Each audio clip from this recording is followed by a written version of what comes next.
Good morning, students. Today we will revise the first chapter of chemistry, chemical reactions and equations.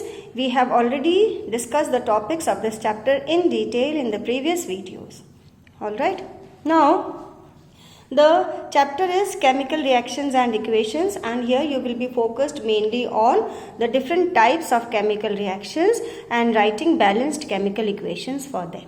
Okay. Now, a chemical reaction is a process that involves the rearrangement of atoms of reactants to form products. Now, reactants are the substances which take part in the reaction, and products are the substances which are formed after the chemical reaction. And rearrangement of atoms means the breaking of old bonds and the formation of new bonds. Now, there are different observations which will help us to know that a chemical reaction has taken place. These are change in state, change in color, change in temperature and evolution of a gas. Activity 1.1 to 1.3, read from the book for giving as examples for these observations. Okay. Now, a chemical reaction can be written in the form of a simple chemical equations. The chemical equations can be word equation, where we write words for different chemical reactions. Okay. But the shortest representation of a chemical equation is where we write symbols and formulae. So, the symbolic representation of a chemical reaction using symbols and formulae. A chemical equation can be balanced, where the number of atoms of each substance is equal on both sides. Okay, both sides meaning the reactant side and the product side. And an unbalanced equation is one where the number of atoms is not equal. Such equations cannot be accepted because they do not justify the law of conservation of mass. Balanced chemical equations justify the law of conservation of mass. How do we balance a chemical equation? Now, suppose we have been given a chemical reaction. Iron reacts with steam to form iron oxide and water. So, iron, this is a word equation for the reaction. Iron plus water gives iron oxide and hydrogen gas. Hydrogen is liberated.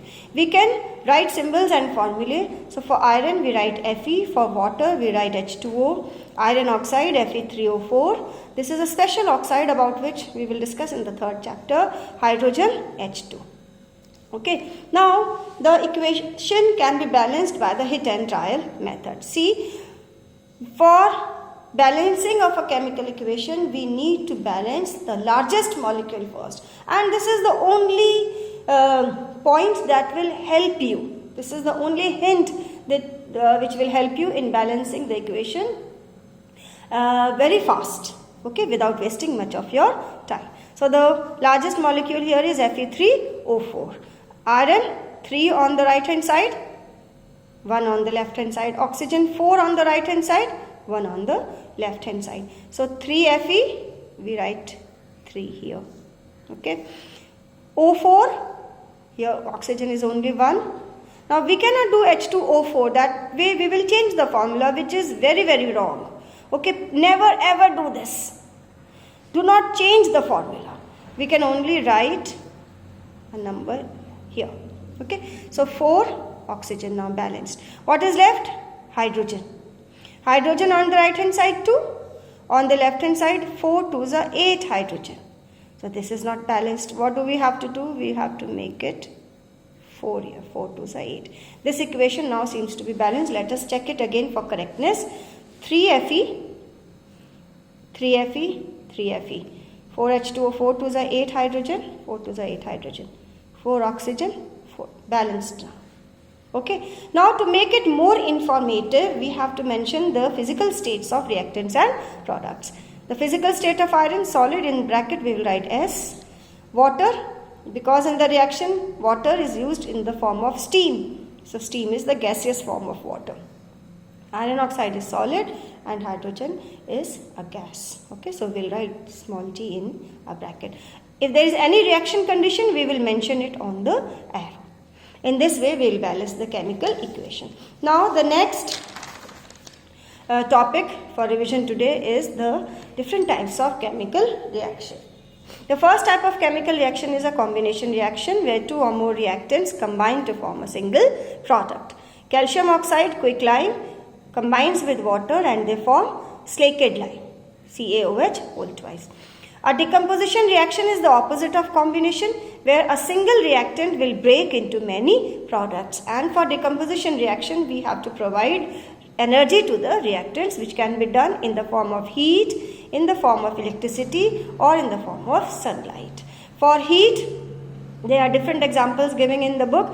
Heating of green colored ferrous sulfate to give reddish brown ferric oxide, and the evolution of two pungent smelling gases. The heating of white colored lead nitrate to give yellow lead oxide, brown fumes of nitrogen dioxide and oxygen. Calcium carbonate is heated to give calcium oxide and water. These two equations are not balanced. Let us balance them fast. Fe1, Fe2. So we'll make it 2. We use a pencil because if we make any mistake, we may erase and change. Okay. Sulfur now 2, 2. Oxygen 4 2s are 8, 3 plus 2 5 plus 3 8. This equation is balanced. Okay. To balance this equation, lead 1 1, nitrogen 2 1, 3 2s are 6 6, oxygen 1 3 4 5. So make it 2 PbNO3, 2 Pb. So nitrogen now is 2 2s are 4 nitrogen. Now check again for correctness. 2 lead, nitrogen 2 2s are 4 nitrogen. Oxygen 3 2s are 6 2s are 12, 2 plus 8 10 plus 2. This equation is now balanced. Okay. The heating of calcium carbonate is also an example of a thermal decomposition reaction. For electrolytic decomposition reaction, electrolysis of water is given in the book in the form of an activity. Two gases evolved are hydrogen and oxygen. Hydrogen is evolved at cathode, oxygen at anode, and the two gases are evolved in the ratio 2:1. Photolytic decomposition reactions take place with the help of sunlight. So, silver chloride, white in color, will decompose to grey colored silver and chlorine gas is liberated. This is an example of photolytic decomposition reaction. Displacement reactions are those where a more reactive element displaces a less reactive element from its salt solution. So, iron will displace copper from copper sulfate because iron is more reactive than copper, so copper will be displaced out and green colored ferrous sulfate will be formed, reddish brown copper will be removed. Double displacement reactions are those reactions in which the mutual exchange of ions between two salt solutions takes place.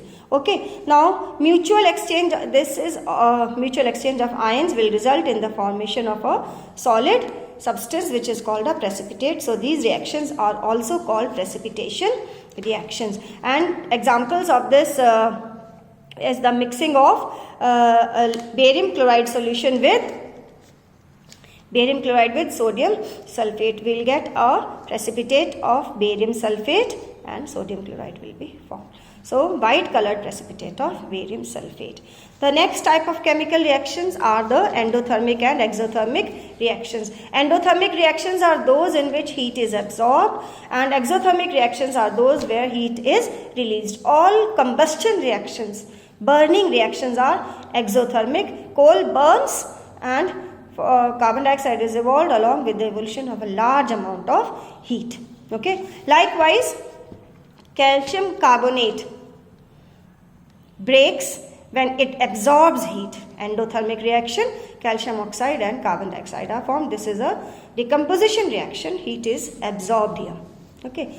The next type of reactions are the redox reactions, which involve oxidation and reduction. Oxidation is the addition of oxygen or the removal of hydrogen, and reduction is the addition of hydrogen or the removal of oxygen. Oxidizing agents are those substances which give oxygen or which will also accept hydrogen. Either they will give their own oxygen or they will take hydrogen from someone else. And reducing agent is a substance which gives hydrogen or it will also accept oxygen. Okay.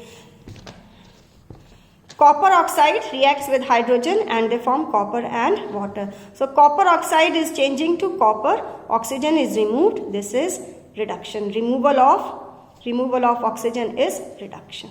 Okay. H2 changes to H2O. So O is added and addition of oxygen is oxidation.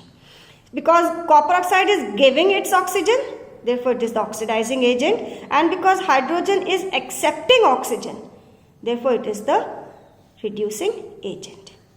Okay. Copper oxide is the oxidizing agent and H2 is the reducing agent. Corrosion is the next topic. Corrosion of metals, which is the slow reaction of metals with atmospheric gases and moisture, and many metals react with oxygen, which is a very reactive gas, and the first sign of corrosion is the loss of shine and the change in texture. Okay. So the corrosion of iron is specially called rusting, and iron reacts with atmospheric oxygen and they form atmospheric oxygen and moisture and they form the reddish brown rust. Okay. Reddish brown rust is formed. 4Fe plus 3O2 plus XH2O gives 2Fe2O3 point XH2O. This is the formula of rust. Rust is called hydrated ferric oxide. The last topic of this chapter is rancidity, which is the oxidation of fats and oils resulting in bad smell and taste. So, food that are fried, okay, contain a lot of oil, and this oil will get oxidized because of oxidation by oxygen of atmosphere, and we will come to know when the food will smell bad and it will definitely taste bad. Now this will result in the loss of shelf life of the food, and therefore to prevent rancidity we may store the food in airtight containers, we may refrigerate the food items, we may also use certain chemical substances called antioxidants which will delay and slow down the process of oxidation. There are other methods employed, one of which is used frequently by the manufacturers of chips, and that is the storing of food in an atmosphere of nitrogen. Nitrogen is an inert gas and it will not allow oxidation of food. Okay, so please go through the chapter in the NCERT book with special reference to the activities given in the book. There are 11 activities in the chapter 1.1 to 1.11. Read all of them thoroughly with special focus on the changes in color, the different types of gases evolved, how these gases are tested. Okay, that is all about it.